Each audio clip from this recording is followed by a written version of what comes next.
Queridos, página 284, se não me falha a memória, foi onde nós paramos, não é isso? Pode pegar aí. 285 ou 284? Quem lembra? Ninguém lembra? Faz 14 dias, né? Nós não tivemos aula na semana passada. E 284. Amém. 284. Tudo bem, amados. Foi a visão histórica da apologética aí que nós paramos ou um pouquinho antes? Eu não me recordo mesmo até onde nós falamos, né? A página é 284 é o que a gente vai iniciar hoje a aula. Alguém anotou alguma coisa? Lembra? Recorda? A observação empírica baseada nos sentidos. Eu acho que eu falei essa parte sim, viu? Que é aquela questão onde se baseiam-se as suas doutrinas, né? E as verdades a partir das experiências pessoais. E as experiências pessoais essas pessoas têm como quase que doutrina. Nós falamos desse ponto? Alguém recorda? Não? Ninguém não tem como, você não estava, né? Mas os demais que estavam não recordam. Então deixa eu fazer ainda que falei como vocês não lembram, então eu vou aqui retomar, tá bom? Então vamos lá. Na página 284, na primeira coluna aí do lado esquerdo, inclusive no primeiro parágrafo lá em cima, pode ser? Vamos começar lá do início. Eles têm informações suficientes para saber que tal fé. Encontraram aí? Sim. Todos encontraram? Encontrou aí, Léo? Aí a escrita? Então vamos lá, todo mundo acompanhando, tá bom? Eu leio aqui, vocês acompanham aí. Eles têm informações suficientes para saber que tal fé, em qualquer forma que ela assuma, tem tal forma precisamente por causa de uma apologia por detrás da mesma que caracteriza alguma denominação particular. Cada denominação tem sua própria apologia, ou seja, sua própria defesa, tá bom? Então tem sua própria apologia que dá forma às suas doutrinas e ao seu sistema, a despeito da reivindicação de que aquilo que é exposto é apenas a fé bíblica. Esses fatos não anulam nem a fé e nem a verdade, mas requerem uma cuidadosa apologia, ou seja, uma defesa a respeito da fé, examinando-a, definindo-a e promovendo-a. A natureza do conhecimento força-nos a apelar para a apologética, ou seja, para a defesa. O conhecimento não tem uma única origem, antes pode ser adquirido por esses meios. E aí eu vou falar os meios aqui, mas deixa eu explicar o que eu li, né? Tudo que é lido tem que ser explicado, né? Nem sempre está tão claro assim. Então o que o autor está dizendo aqui é que cada igreja local, elas têm as suas doutrinas, os seus ensinamentos, a sua forma de viver o evangelho, não é? Não tem uma igreja, embora sejam elas evangélicas, elas usem a Bíblia, mas cada igreja ela tem uma forma, por exemplo, de batismo. Tem igreja que batiza de uma forma, tem igreja que batiza no rio, tem que ser água corrente, tem igreja que batiza num tanque batismal mesmo na igreja, tem igreja que batiza por aspersão, não é por afogamento, ou seja, por imersão, né? Por exemplo, a ceia, já que a gente estava falando na ceia aí nos bastidores, uns acreditam que o pão tem que ser um pão inteiro, não pode ser aquele pão fragmentado, porque Jesus partiu o pão e tal. Uns acreditam não, que tem que ser mesmo pão, aquele pão sem fermento, né, caseiro, feito à mão, e outros não, pode ser qualquer pão, é simbólico e tal. Uns acreditam não, tem que ser suco de uva, e outros não, pode ser vinho mesmo. Então tem essas discussões que cada igreja elas vão adotar uma maneira, e nem sempre, não é porque uma é diferente da outra que uma está errada e a outra certa, ou vice-versa. Ô meu amado, bem-vindo, pode vir aqui, todo mundo. Deixa eu só um minuto, irmãos. Então, amados, não é porque uma igreja ela pensa de uma maneira e outra pensa de outra maneira que necessariamente elas estão erradas. Aí o que a gente precisa saber? Precisa saber quais os pontos bíblicos que essa igreja ela se apoia, né? Nessa e naquela crença, no comportamento. É claro, irmãos, que tem coisas que não dá para negociar, tem coisas que não tem como você ter um comportamento e aí vai divergir totalmente do que a Bíblia ensina, tá certo? Mas essa possibilidade, isso que eu acho interessante, essa diversidade que existe né? A liturgia, por exemplo, ou seja, o culto, como que a gente organiza o culto? Cada igreja organiza da forma que bem entender.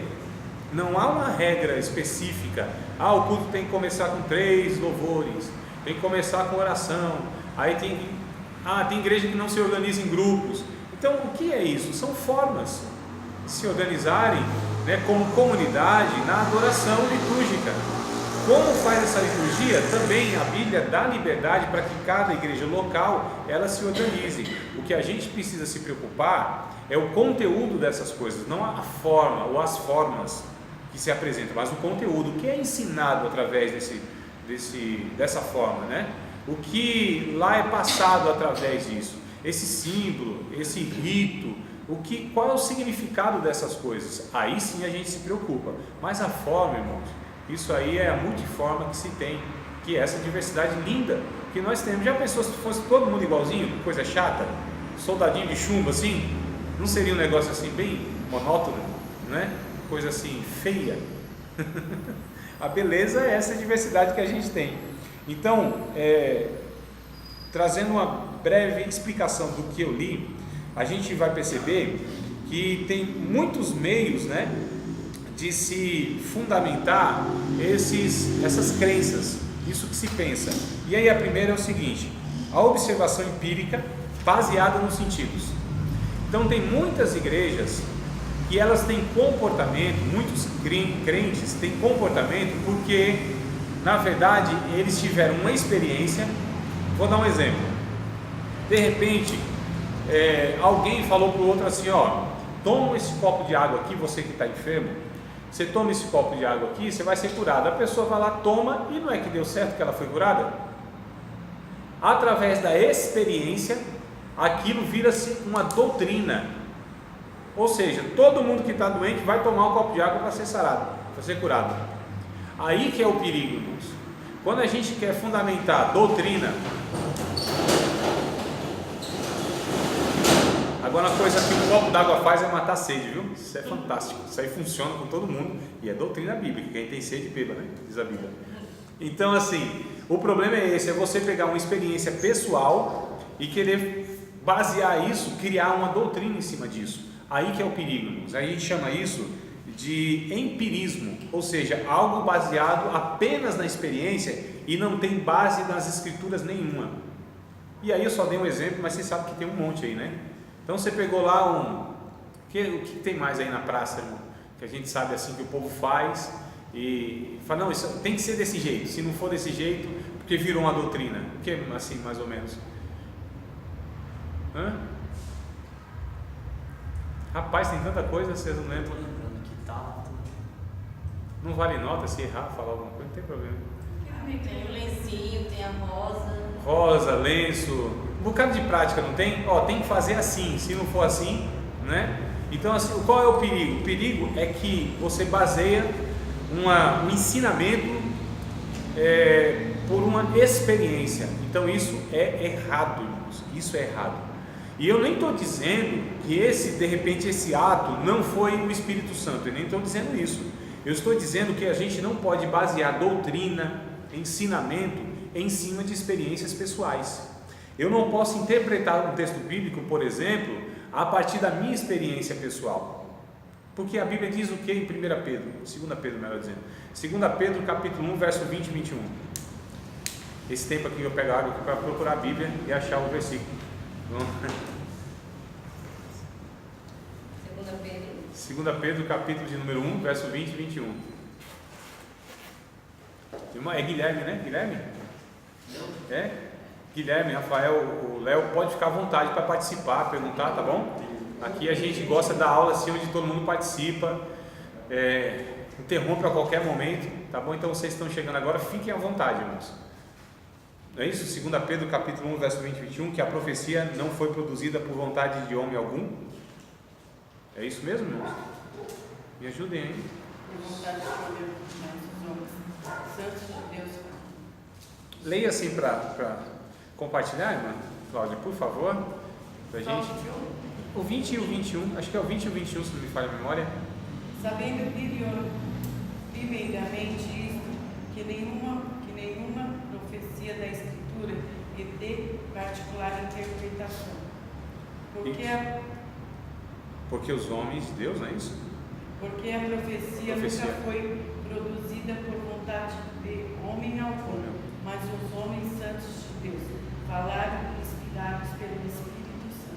Então, entre outras coisas que contém aí o texto, está dizendo que a profecia não é de particular interpretação. Então, eu não interpreto as Escrituras Sagradas, a Bíblia, a partir da minha experiência. A interpretação da Bíblia é uma só, irmãos, na questão doutrinária. Eu não estou falando que a Bíblia não contém, e aí vocês já sabem que estão no tempo no curso, sabe que tem às vezes duas opiniões a respeito de um mesmo texto bíblico, e necessariamente uma está certa e outra está errada, não é isso? Vocês já perceberam isso em outras ocasiões? Mas não é doutrina, a gente não está falando de doutrina, a gente está falando de coisas secundárias, de coisas que não tem problema. Se um acredita de uma forma e outro de outra, isso aí não vai interferir na salvação, isso não interfere no caráter cristão, não quer dizer que é heresia, é apenas uma maneira de abordar talvez aquele texto bíblico, que muitos textos bíblicos dão margem para isso. Agora a gente está falando de doutrina básica, aquilo que é doutrina mesmo, irmãos, tá certo? Aí isso não, isso de fato é uma só.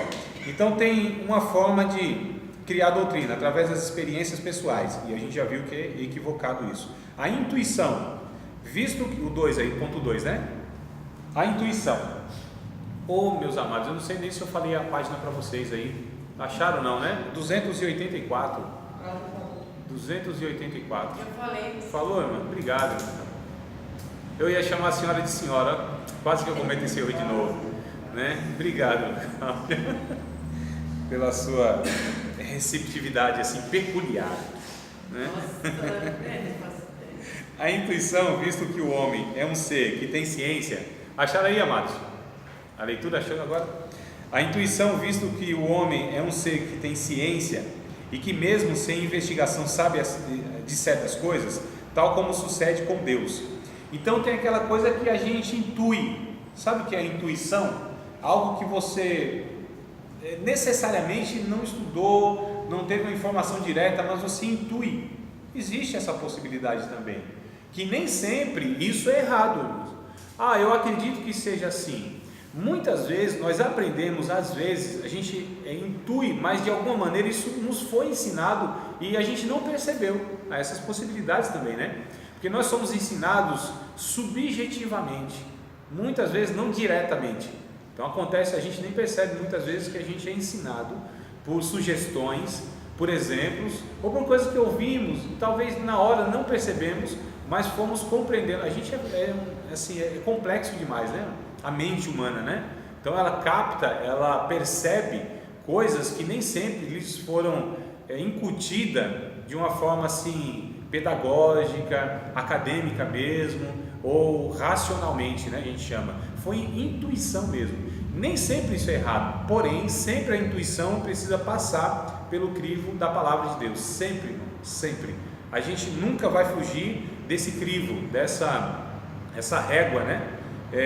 Dessa aprovação das Escrituras Sagradas. Então todas as vezes que a gente for formular uma opinião, todas as vezes que a gente for querer achar que não, isso aqui é uma doutrina, isso aqui é um ensinamento de Deus e tal, todas as vezes a gente vai ter que buscar essa informação na Bíblia, todas as vezes, tá certo? Mesmo se a intuição de repente nos der aí esse lampejo. O 3, a razão com a qual o homem foi dotado pode penetrar em enigmas, desencavar a verdade, a parte da experiência prática ou empírica formal. Então aqui a gente está falando mesmo do raciocínio, do pensamento. Na primeira aula, que foi a aula passada, não a semana passada, a aula passada, né? A gente falou sobre essa questão do pensamento. Então a gente muitas vezes fala assim, não, a fé ela vai para um lado oposto do raciocínio, do pensamento. Não é, né, irmãos? A fé é algo racional. Para ler a Bíblia precisa ter o quê? No mínimo cérebro. Não é verdade? 2 olhos mais cérebro. Eu preciso pensar. A Bíblia ela é escrita com palavras legíveis, inteligíveis. Ou seja, você precisa pensar no termo, juntar as palavras, fazer uma interpretação de texto.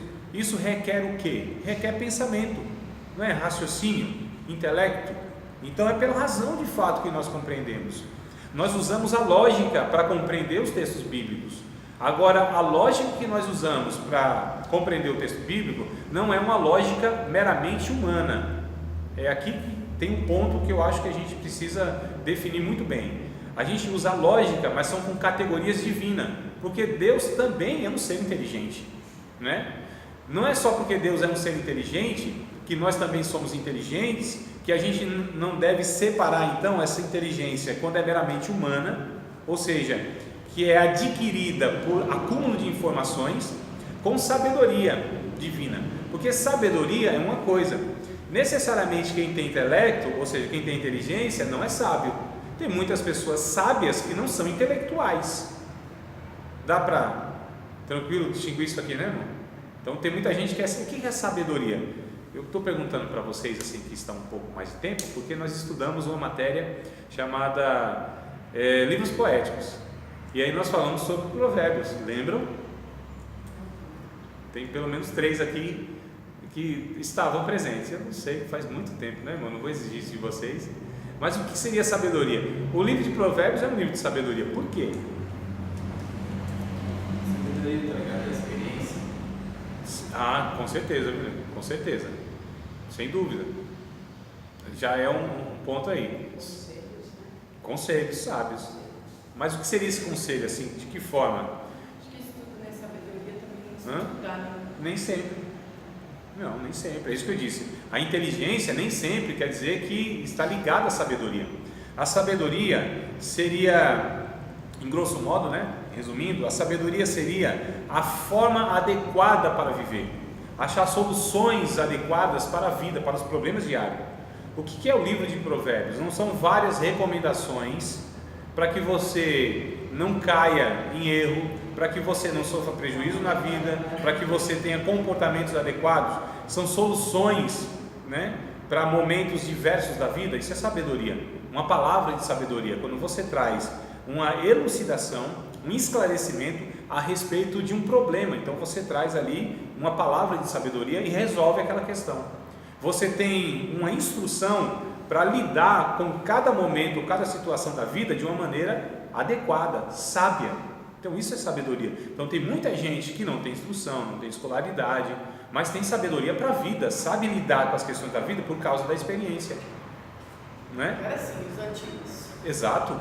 Necessariamente não os antigos. Assim, né? Um pouquinho mais vivido. Mas assim, pela lógica, a gente sabe que aqueles que são mais vividos, via de regra, naturalmente deveriam ter mais sabedoria, porque passaram por diversas situações da vida, pelo erro, pelo acerto, deveriam saber como lidar com aquela situação, mas nem sempre, infelizmente. Um disse assim, não, mas as cãs, né, que são os cabelos brancos, né, é símbolo de sabedoria. Eu falei, não, às vezes é só símbolo de velhice mesmo, é só que a idade está chegando na nossa vida, não é? Nem sempre é, né, meu? Porque a gente vê muito ancião tolo, muito ancião que não tem sabedoria, pessoas ignorantes, gente soberba, pessoas que não sabem lidar com as situações da vida, gente ainda egoísta. Então não tem sabedoria apesar da muita idade. Então o idoso é uma coisa, o velho é outra coisa, e necessariamente o velho, ele não é idoso, é cheio de idade ou de experiência. Às vezes é só velho mesmo, está ficando velho, chegou lá a velhice. Então uma coisa nem sempre está ligada, naturalmente seria, mas há muitos jovens que são sábios. Inclusive a gente vê isso na própria Bíblia Sagrada, né? O próprio Salomão, se a gente pegar a faixa etária dele, aí fala, mas Salomão, tá bom, então eu peguei uma pessoa extrema, né? O próprio Davi, o Salmo 119, ele tem um texto muito interessante, vamos ler o texto? Salmo 119. Em Provérbio fala também que vale mais do ouro e a prata, né? A sabedoria.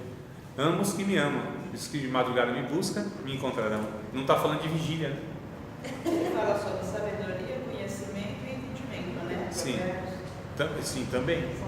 São 3 níveis, a gente coloca como 3 níveis. Não, nem são coisas diferentes, Ângela, são níveis, né? Sabedoria, inteligência e entendimento. Geralmente quem tem a sabedoria tem os dois. Nem sempre quem tem inteligência tem entendimento e automaticamente sabedoria. Agora quem tem sabedoria tem que ter inteligência e com certeza entendimento das coisas, né?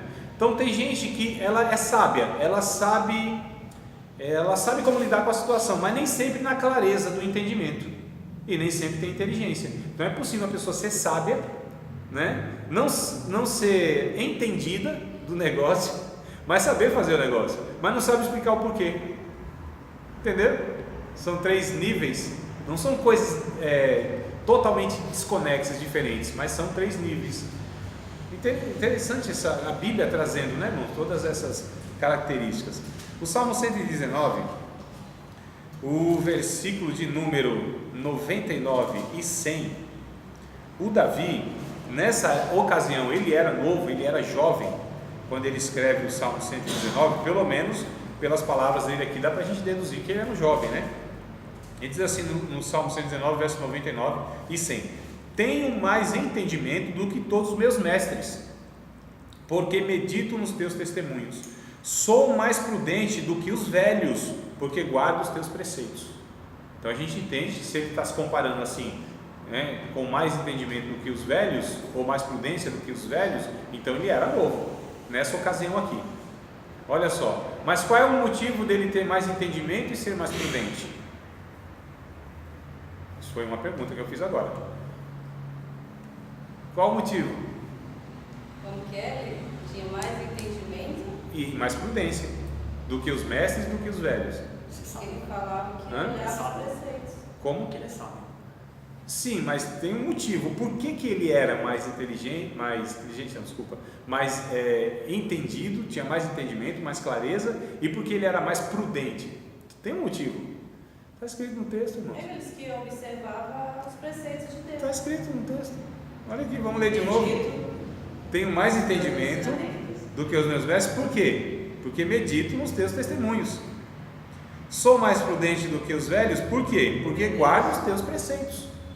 Ou seja, pela observância da palavra de Deus, pela reflexão da palavra de Deus, pela meditação da palavra de Deus, pelo conhecimento das escrituras sagradas, aí este é o motivo que ele tenha tudo isso. Aliás, o Salmo 119 é a declaração de Davi pelo amor pleno a respeito da palavra de Deus. O Salmo 119 todinho é essa declaração: ó Senhor, como amo a tua lei, é a minha meditação em todos os dias. Está aqui, irmão. Cada texto que a gente, em cada bloco que a gente pega aqui, do Salmo 119, é Davi declarando o seu amor pela palavra de Deus. Eu acho que cada texto que a gente lê aqui. E esse significado aqui é não mérito, né? Ah, tá. O que é isso? Aqui é o alfabeto hebraico, no Salvador. Esse salmo aqui a gente chama de acróstico. Esse salmo aqui, aqui está o alfabeto todo, como se fosse o nosso A a Z, de A até Z, né? Então, quando é dividido assim, tem 3 passagens, 3 livros na Bíblia que tem essa divisão, que é o Salmo 119, o Provérbios 30 e 31, Provérbios 31, não é isso? E o livro de Lamentações. Então, isso aqui na cultura judaica, na poesia judaica, isso aqui essa divisão que se colocava lá o alfabeto, né, em cada bloco de texto, queria dizer que era algo completo, era algo pleno. Ou seja, aqui é o amor pleno pela palavra de Deus. Em Provérbios é a mulher virtuosa, a mulher plena, a mulher perfeita, né? Em Lamentações, ou seja, é a lamentação completa a respeito do povo de Deus. Então, sempre nessa questão de completude. Esse seria mais ou menos o significado. Tudo bem, amados? Então vamos voltar. Os orientais, eles valorizam muito, né, a sabedoria dos mais velhos. Sem dúvida. Ao contrário da nossa cultura, né? Os mais velhos para nós é um peso morto para a sociedade, porque não produz mais, né? Então, como a gente tem aí essa cultura industrial, essa cultura do materialismo, então a gente despreza aqueles que de fato têm experiência de vida. Para nós tem que ter mão de obra produtiva. Então, infelizmente, as culturas, os povos ocidentais, eles têm aí infelizmente, essa percepção de que os velhos assim não prestam para nada. Mas, ao contrário dos orientais, que é considerado um povo sábio, e não é à toa por conta disso, porque eles valorizam muito. Os japoneses, ou são chineses, bom, é o povo lá do Oriente, eles dizem que quando um velho morre, eles consideram que como uma biblioteca toda pegasse fogo. Ou seja, perdeu-se um conhecimento assim muito grande para a sociedade. Então eles valorizam demais, é honrado o velho. E é ensino bíblico, né, irmão? É ensino bíblico, né? A Bíblia ensina isso, tanto no Antigo Testamento quanto no Velho, tanto no Velho Testamento quanto no Novo Testamento. Antigo e Velho, eu estou me enrolando aqui. Tanto no Antigo Testamento quanto no Novo Testamento, as Escrituras ensinam a gente honrar a face do velho, né? Paulo ensinando lá a Timóteo, olha, respeita os velhos, trata os velhos aí como pais e tal. Então tem essa questão aqui. Mas vamos voltar à questão da razão, que é justamente essa questão onde a gente trabalha o pensamento, tá bom? Mas sempre lembrando que o meu raciocínio deve estar subjugado à doutrina bíblica. O nosso culto, muito mais do que a ênfase emocional que nós, a maioria, todos nós, me parece, somos pentecostais. Acho que né, Ananice? Nego, né? Nós somos pentecostais, né, Ana? Não. Moderado, pentecostal moderado, tá bom. Eu gosto do movimento. Gosta, né? Então, assim, o que acontece? A maioria de nós, a maioria dos nossos cultos tem assim uma ênfase nas emoções, né? Aquela questão mesmo emocional, e às vezes é apelativo, né? E a gente entende, tem lugar, lógico que tem lugar, irmãos, a questão das emoções, lógico que tem, nós somos seres humanos e nós temos esse lado também que é importante. Porém, a Bíblia, ela reforça, ela enfatiza para que a gente possa muito mais nutrir o lado racional, e o culto tem que ser de entendimento, do que uma questão meramente emocional, porque o emocional, ele não transforma ninguém. O emocional é volúvel. As emoções, do jeito que elas vêm, elas vão na mesma rapidez e não transforma ninguém. Emoção não transforma ninguém, não é capaz de mudar ninguém. O que é capaz de mudar uma pessoa é seu entendimento transformado, que é a chamada metanoia. O arrependimento vem por onde? Pela cabeça, ou seja, pela transformação de pensamento, não é isso? A metanoia, expansão da mente. O que diz o Romanos capítulo 12, verso 1 e 2? Citem assim com toda a convicção na íntegra, carreado, verso 1 e 2, direto. Bora, me ajudem aí.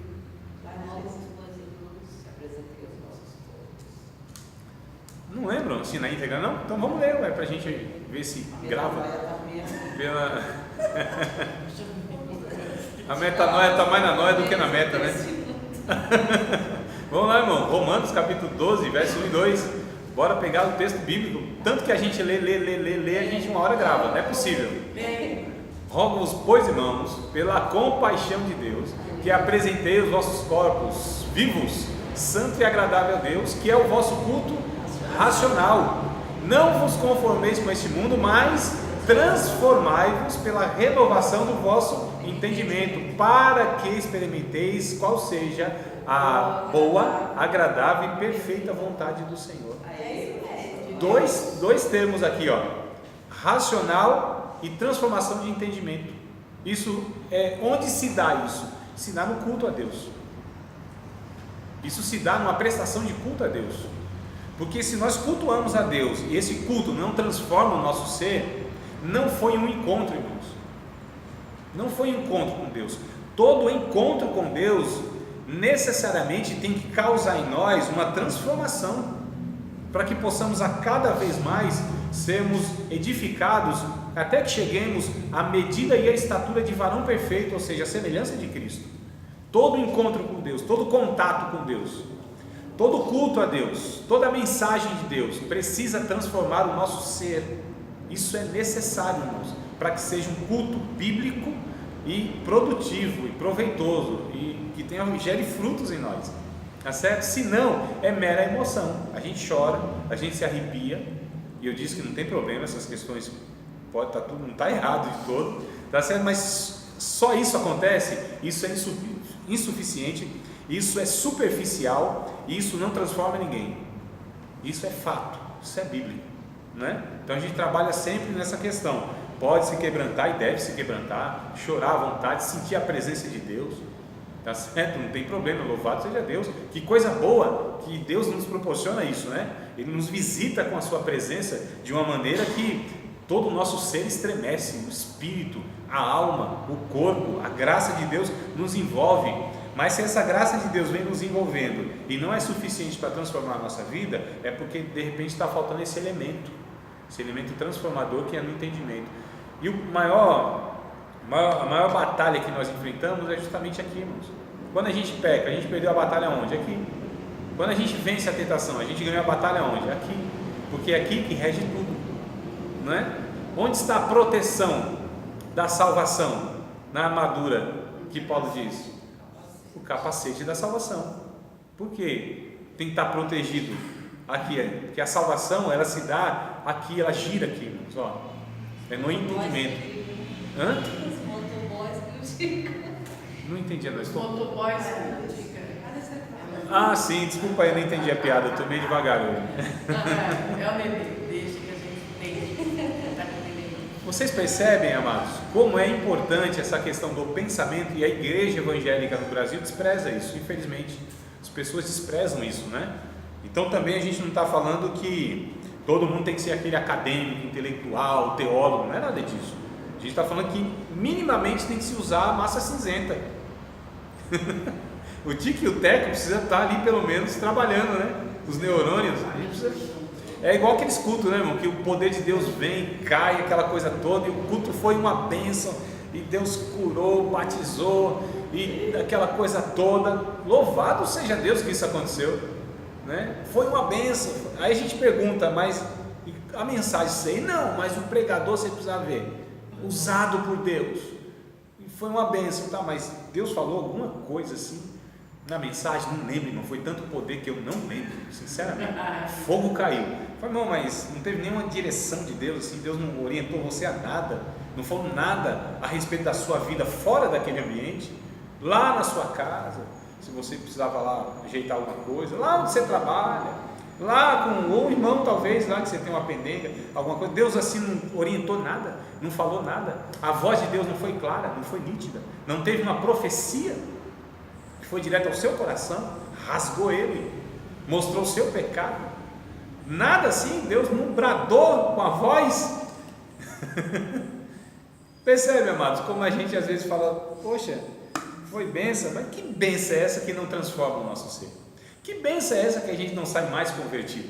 Que bênção é essa que a gente não sai dali para enfrentar a vida, para enfrentar o nosso próprio pecado, o nosso próprio velho homem, irmão? Que bênção é essa? Que é só momentânea, é o fogo de palha, que o culto acabou e também apagou o fogo, o desejo de servir as outras pessoas, e a gente precisa de ir culto em culto, porque se não for, se passar um mês sem ir no culto, desvia, fica fraco, cede à tentação. Por quê? Não é uma palavra de Deus que nós carregamos no nosso coração para a vida.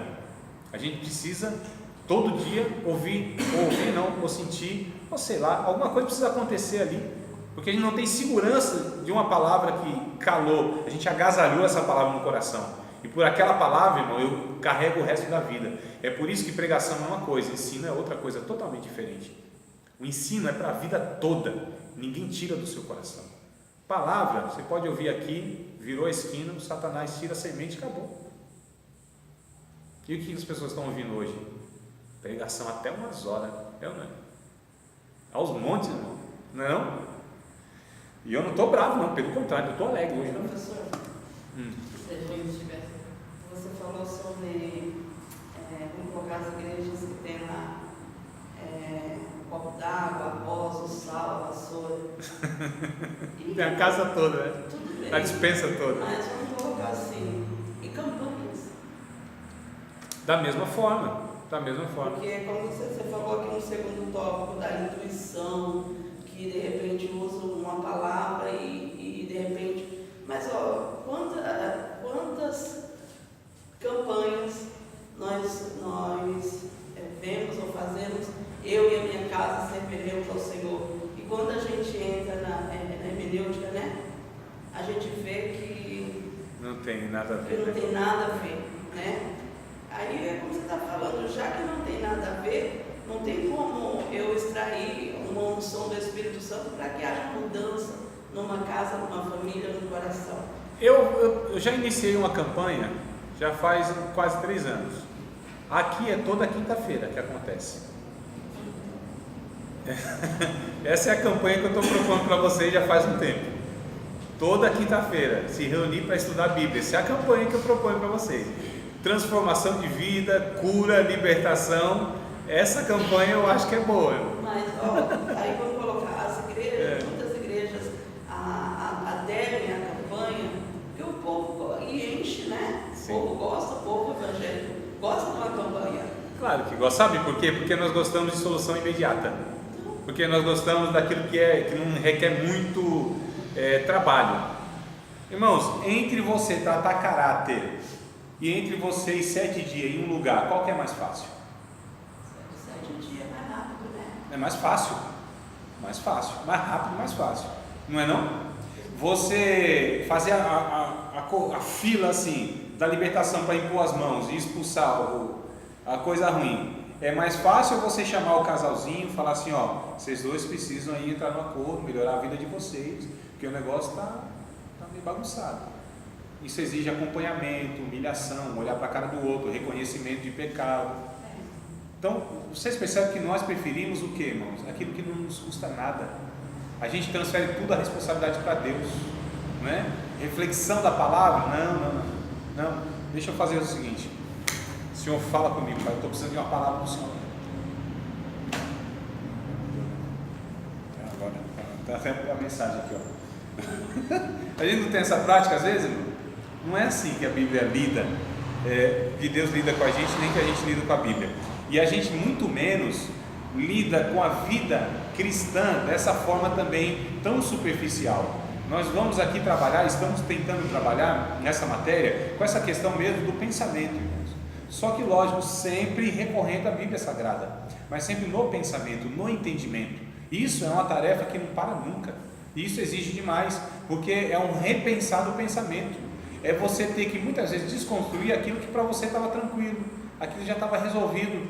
Eu era assim, porque muitas vezes o você descobrir, entre aspas, descobrir aqui, a vontade de Deus através de um entendimento, vai requerer de você também uma mudança de comportamento. Aqui que está o problema. Que se eu mudo de entendimento, eu preciso mudar de comportamento. E mudar de comportamento para a maioria de nós vai ser incômodo, vai ser trabalhoso, vai ser humilhante. E a gente não quer isso, né? Não, deixa eu pensar assim, fazer assim. A ignorância, ela é mais fácil. A compreensão, ela dá muito mais trabalho, traz muito mais agonia, me causa tristeza, porque me confronta, eu vejo a realidade, né? Então é muito mais difícil, trabalhoso, sofrido. A ignorância muitas vezes é mais fácil de lidar com ela. Agora quem tem entendimento sofre muito mais.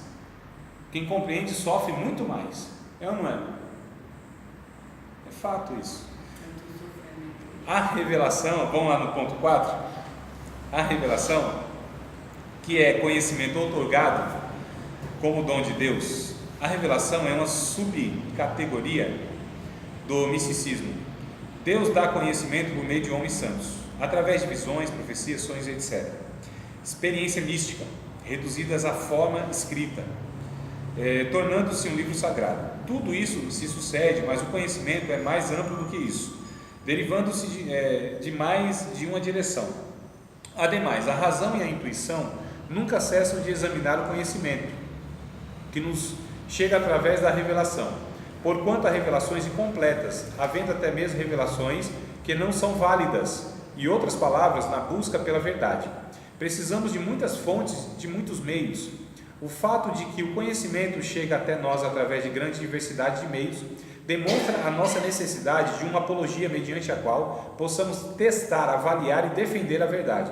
Ver os artigos separados como o empirismo, a intuição, o racionalismo, o misticismo e o conhecimento. Fontes então essas fontes que a gente, amados, Deus nos ensina através de intuição? Sim. Deus nos ensina através de revelação. E que revelação a gente está se referindo?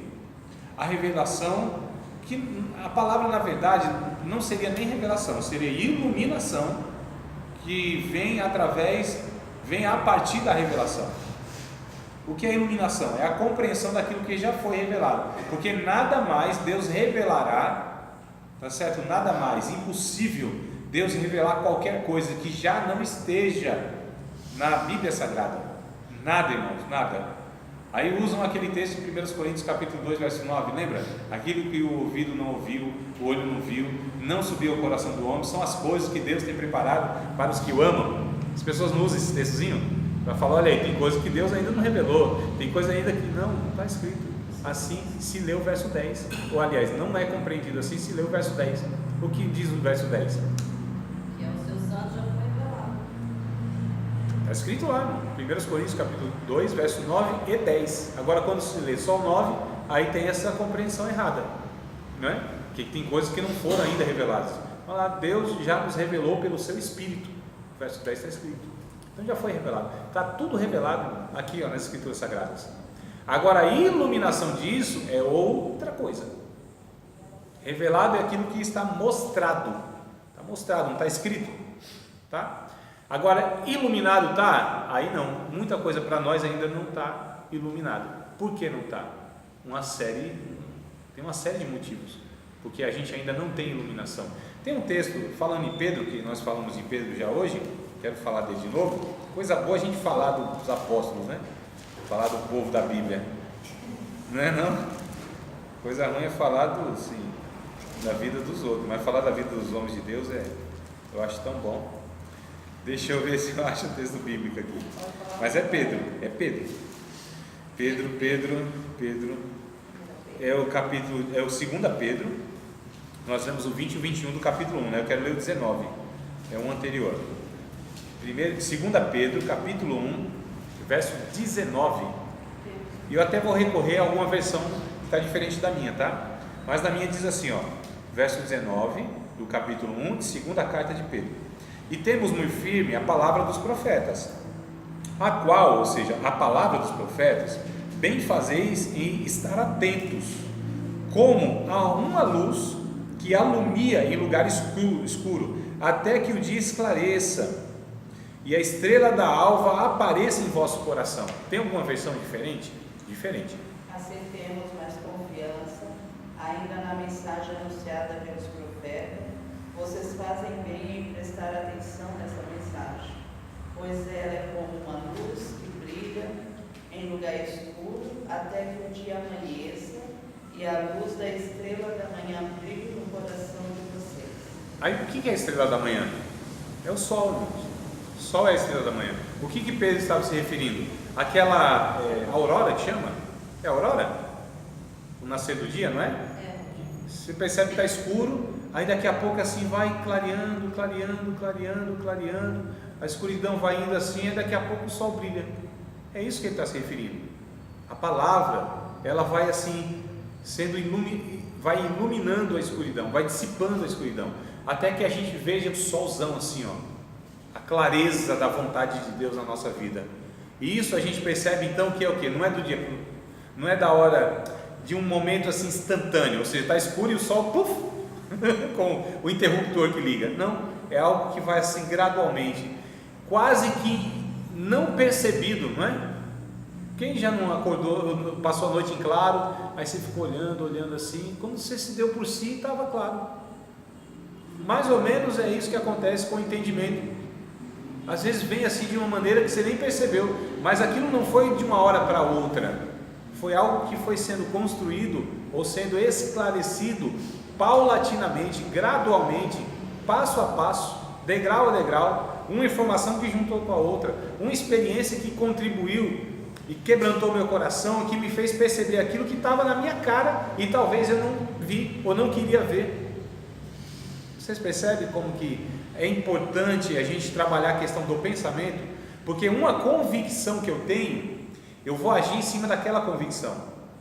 Quando eu tenho uma convicção a respeito da vontade de Deus, irmãos, eu sofro e muito para fazer o contrário daquilo. Vai contra a sua própria convicção para você ver como que você sofre.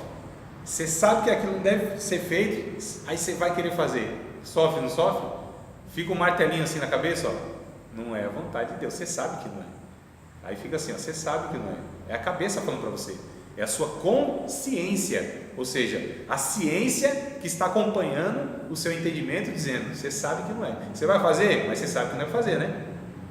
Aí você fala, poxa, eu sei que não é para fazer, sei que não é certo, mas vou fazer. Mas aí você ouve da sua mente, então, mas você sabe que não é para fazer, você quer fazer, faz, você é teimoso, mas você sabe que não é. Você está fazendo sabendo que não é. Então, se você faz sabendo que não é, irmão, é um sofrimento doido. É um negócio assim agoniante. Isso é verdade. Eu passei por isso no ano passado, eu errei fazendo algo no serviço. Consciente, né? Consciente, e eu tinha essa consciência de que parece que não era, mas eu queria fazer e deu errado. E fez. E fiz. A teimosia, ela foi mais forte do que a própria consciência. Mas e o sofrimento que passa? Depois, A angústia. Isso. A angústia que fica. O incômodo que fica. Não é? Não precisa ninguém falar. Algo dentro de você assim que te incomoda. Você não dorme direito. Parece que todo mundo está olhando para você e falando assim, olha, ó, você fez. E ninguém sabe de nada. Né? Mas há uma angústia dentro de nós. Porque... É mais ou menos um pecado, né? Oi? É a mesma coisa que pecado. É pecado. E Ele contra a fez- própria consciência é um pecado gravíssimo. Martinho Mas Lutero contra diz... a consciência, né, que você sabe que a Bíblia está escrita, mas a Isso. sua vontade, o seu desejo. Martinho Lutero disse que é perigoso para o homem contra a sua própria consciência. Ele falou isso quando falaram para ele assim, Martinho Lutero, volta atrás contra essas questões que você colocou contra a Igreja Católica. Volta atrás, ninguém vai fazer nada com você. Ele falou, não posso. É muito perigoso ao homem contra a sua própria consciência. Ele não podia voltar, irmão, porque lhe foi aberta a compreensão. Albert Einstein disse que uma mente expandida nunca mais ela volta à sua forma anterior. Não tem como. Expandiu a mente, teve a compreensão, vai contra essa compreensão. Tenta voltar de novo àquele estado anterior. Não tem como, é impossível. E é perigoso para o homem agir contra a sua própria consciência. É por isso que o interesse do Espírito Santo é transformar o nosso entendimento, o nosso pensamento, a nossa compreensão, para nos dar uma mente de Cristo, porque quem tem uma mente de Cristo, irmão, é muito mais fácil fazer a vontade de Deus. E quando não faz, nossa, se arrepende na hora, depois que fez, contra a sua própria consciência. É o que aconteceu com Davi. Davi tinha plena certeza da vontade de Deus, mas ele tem um lado humano, como todos nós temos, foi seduzido pela sua própria tentação, cedeu essa tentação e ficou angustiado. Ninguém descobriu, hein? Ninguém descobriu. Dizem os estudiosos que ele ficou aproximadamente 1 ano com aquele pecado lá. Mas olha o que ele escreve no Salmo 32, irmãos, a respeito desse período. Salmo 32. Vamos ler o Salmo 32? No Salmo 32, Davi escreve relatando o período que ele ficou com esse pecado lá, ó, encoberto. Encoberto para quem, irmãos? Para todos? Para Deus? Não. E nem para ele. Isso. Isso. Olha só. Antes que a gente leia, antes que a Analice leia para a gente, irmãos, quem sabia do pecado de Davi? Deus e ele. Mas o que angustiava ele é que ele sabia. Não era que Deus sabia, é que ele sabia. Porque todos nós sabemos que Deus sabe. Mas quando a gente sabe que a gente sabe, nossa. E quando a gente sabe, eu peguei, não é? Aí entra nessa confusão, tudo é rápido. Você pegou o caos. Não, eu peguei, acho que eu peguei toda hora. Mas assim, né? Mas toda hora, né? Agora tem tirou a ensina. Sim. E quando você não consegue chegar que Deus perdoa, aí quando é meio complicado, né? Então, isso na verdade, sabe por que entra nessas crises assim? Ai, será que Deus me perdoou? Ah, Deus me perdoou? Sabe por que entra nessas crises? Porque esse é o lado emocional. Nós não somos regidos pela emoção. Nós somos regidos por aquilo que nós sabemos de Deus e não pelo que sentimos de Deus. Muitas vezes nós não sentimos de Deus, mas nós sabemos de Deus. E é melhor saber do que sentir. Porque tem hora que eu não sinto mesmo. Porque as minhas emoções são muito confusas. Nós somos gente assim complexa demais, né? Cheio de milindre. Gente assim complicada. O coração do ser humano é complicadíssimo. É Deus falando, olha, já te perdoei, falando pela palavra. Que a palavra, se a palavra diz, eu preciso sentir o quê, irmão? Se a palavra diz assim, você é perdoado em nome de Jesus, a palavra está dizendo, e ainda eu preciso sentir o quê? Pelo amor de Deus? Mas a gente fica sem sentido. Por conta de uma não compreensão adequada da Bíblia. por conta de um entendimento não transformado. Aqui que está o problema da maioria de nós, irmãos. A gente deixa ser levado e regido pelas emoções. Quando nós tivermos a maturidade de pegar as nossas emoções, subjugá-la à nossa razão, aí a gente vai ter uma vida muito mais em paz conosco, com Deus e com qualquer outra pessoa. Tá certo? Toda vez que a emoção quiser tomar conta da gente, a razão tem que dominá-la. Oi? É o ditado, a cabeça não pensa, o corpo Padece. padece, né? Porque Claro. é a razão com a emoção. Né? Exato. E a Bíblia diz o que, irmão? Para que a gente tenha o quê? Uma razão equilibrada, uma mente que é uma mente que domina tudo o resto. Ou seja, é pela convicção que a gente serve a Deus, pela convicção de fé. Posso estar sentindo, a gente chama de deserto espiritual, que muitas vezes não sente, nunca sentiu assim, um vazio na alma, parecendo que Deus está longe de você, né? Aí o Satanás, que sabe muito bem dessas nossas limitações, aí vai colocando assim na nossa cabecinha fraca, você sente que você está em pecado mesmo, Deus não te quer mais, você é ruim desse jeito mesmo e tal, não presta mais para nada, vai se matar, larga o ministério, desvia, cai no pecado. E essas coisas o Satanás vai colocando assim na mente fraca, né? Na mente fraca do cristão. Agora, quando a gente tem essa mente fortalecida pelo Espírito Santo, essa convicção plantada pela palavra de Deus, Satanás não tem nem voz e nem vez no nosso entendimento. Não tem, porque aqui tem um capacete protegendo, né? E aí a gente fala como Paulo: eu sei em quem tenho crido, eu sei. Ele não disse eu sinto, eu sei em quem tenho crido. O que Jó disse? Ainda que ele me mate, eu vou ter esperança nele. Eu sei que o meu Redentor vive. Então é saber, não é sentir. Tem hora que eu não sinto é nada. Tem hora que a gente vai orar, sente nada, mas eu sei que Deus está comigo e me ouvindo. Por que eu sei? Porque a Bíblia me diz isso, me assegura isso, porque as Escrituras me garantem isso. Ainda que o meu coração diga não, Deus não está te ouvindo, eu sei, eu acredito mais na palavra do que nos meus sentimentos. Eu acredito muito mais no meu entendimento transformado pelas Escrituras Sagradas, por aquilo que o meu coração me fala. A Bíblia diz, antes da gente ler aqui o Salmo 32, 1 João, primeira carta de João, não é Evangelho, primeira epístola de João. Eu acho muito interessante, nesse capítulo 5, muito interessante o que João traz para nós aqui, a respeito desse assunto do coração, né? Muito interessante. 1 João, capítulo de número 5, olha o que ele vai dizer aqui. Agora eu preciso achar esse trem, né? Eu sei que é 1 João. Será que não é o capítulo 5? Capítulo 10 não tem. É o primeiro. 5, 10. Ah, 5, 10. Seria, né? Não sei. Deixa eu ver. Não é não. Ele fala. Deixa eu ver. Se o teu coração te condena, maior é Deus, né? Do que o teu coração. É esse texto. É o 3 e 20, meu irmão. Rafael, você não é Jesus, mas é socorro bem presente na minha angústia, viu, meu irmão? Obrigado, varão. 3 e 20. Você pode ler para a gente, por favor? Pode ser? Sabendo que se o nosso coração nos condena, maior é Deus do que os nossos corações. Isso, o 20, né? Aliás, o 19 também, né? 19, 20 e 21. Vamos ler tudo completo assim, irmão? Pode ser 19, 20 e 21? Leia aí, meu amado. E nisto conhecemos que somos da verdade. Diante dele asseguraremos nossos corações, sabendo que se o nosso coração nos condena, maior é Deus do que os nossos corações, que conhece todas as coisas. Amados, se o nosso coração nos não condena, temos confiança para com Deus. Pronto, irmão. O João aqui, nosso amado irmão João, ele nos dá aqui um alívio, que o nosso coração pode falar um bocado de coisa, mas se a palavra de Deus está falando outra coisa, o que a gente segue? Palavra de Deus. Senão eu estou perdido.